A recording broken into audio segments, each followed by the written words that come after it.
De zorg is nevens de HBO-raad populair, want net sinds de economische crisis is de kans op een baan grut.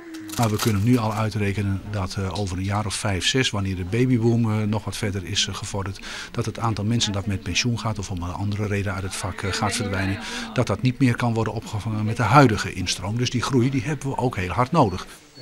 Om te meer ouderen binnen is er echt meer vraag naar zorg. Er binnen nu 150 studenten in het jaar.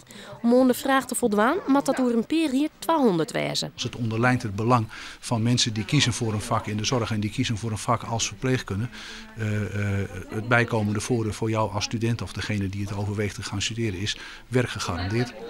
De baangarage is voor een soort studenten nek reden om voor de opleiding HBO-verpleegkunde te kiezen.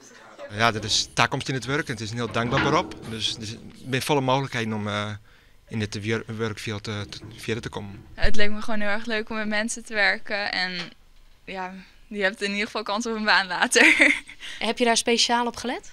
Nou, het speelde wel mee. Verder speelt het mooi dat het Sint-Wurdig meer carrière-mogelijkheden binnen. Zo kunnen je verpleegkundig specialist worden.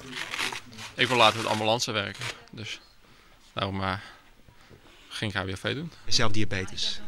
Dus ik zal wel in die toekomst zal ik wel diabetesverpleegkundige willen worden. Ook de opleiding SBH Onhegesqualle Stenden University had op het stuit 20% meer nieuwe studenten als oors.